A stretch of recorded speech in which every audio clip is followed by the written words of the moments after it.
सत्संगजी प्रेमाने बोला, धन निरंकारजी। सत्संगजी लेकराचे हित, जाणे माऊलीचे चित्त, आयशी कवळ्याची जाती, करी लाभे विन प्रीती, पोटी भार वाहे त्याचे सर्वस्वीस आहे, तुका म्हणे तुम्हा संतावरी ओझे। सत्संगजी चंदन वृक्षाचे हात आणि पाय, म्हणजे मुळापासून शेवटपर्यंत तो सर्व चंदनच आहे।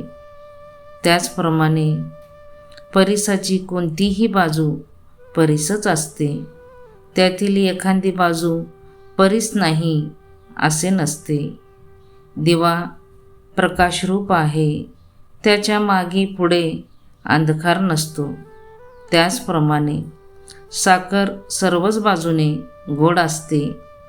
सत्संगजी या उदाहरणावरून संत म्हणतात, सज्जन सदैव सज्जनच असतात। जीवनातील या भवसागरातून तरुण जाण्यासाठी मनुष्य प्राण्याला नेहमी संत सज्जनाच्या मार्गदर्शनाची गरज असते। संतांची सज्जनांची कोणतीही कृती नेहमी सामान्याच्या हितासाठी असते। सामान्याचे दुःख दूर करणे, त्यांना चांगला उपदेश करणे व त्यांचे कल्याण करणे हे संतांचे जीवनचरित्र असते। काय सांगू आता संतांचे उपकार, मज निरंतर जागविती। आपणास संत भेटत नाहीत आणि भेटलेच तर आपण त्यांचे दोष कोठे आहे ते पाहतो। संतांमध्ये अवगुण सापडतच नाही, हा सर्व मनाचा विचार सरणीचे खेळ आहे। दुर्योधनाने एकदा श्रीकृष्णाला विचारले की, तुम्हाला नेहमी युधिष्ठिर का आवडतो? आम्ही दोघेही तुमचे नातेवाईक आहोत, मग भेद का? तर सत्संगजी श्रीकृष्णाने दुर्योधनाला एक चांगला माणूस शोधून आणण्यास सांगितले व युधिष्ठिराला एक वाईट माणूस शोधून आणण्यास सांगितले। काही वेळेने दोघेही रिकामे परत आले। दुर्योधनाला एकही चांगला माणूस दिसला नाही, त्याला सर्वांमध्ये दोष दिसले, आणि युधिष्ठिराला एकही वाईट माणूस दिसला नाही, त्याला सर्वांमध्ये काहीतरी चांगले गुण दिसले।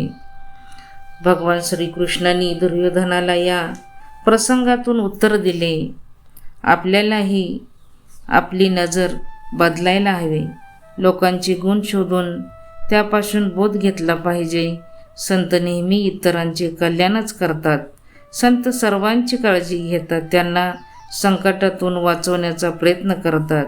वेळी प्रसंगी आई वडिलांप्रमाणे रागवतात, पण हे केवळ सर्वसामान्याच्या कल्याणासाठी पुन्हा पुन्हा विनवणी करतात। या जगातील दुःख कमी होण्यासाठी, जीवनात आनंद वाढण्यासाठी आणि परमेश्वर प्राप्तीसाठी संत शरण जाऊन सत्संगाने जीवनातील सर्व पापकर्म नाहीसे होईल व परमात्म्याच्या भक्तीची गोडी वाढेल। कारण परमात्मा समजण्यासाठी संतांना शरण जावे लागते। संतांचे जीवन आपल्या हितासाठीच असते आणि खरंच सत्संगजी आपले मोठे भाग्य आहे। सत्संगजी की आपल्या जीवनामध्येही संत महापुरुष आले, सद्गुरूचे ज्ञान झाले, आपल्या भक्तीची सुरुवात झाली, प्रत्येक गोष्टीची जाणीव झाली आणि आपण ही सतत सत्संग सेवा नामस्मरण करायचं आहे। सत्संगजी प्रेमाने बोला, धन निरंकारजी।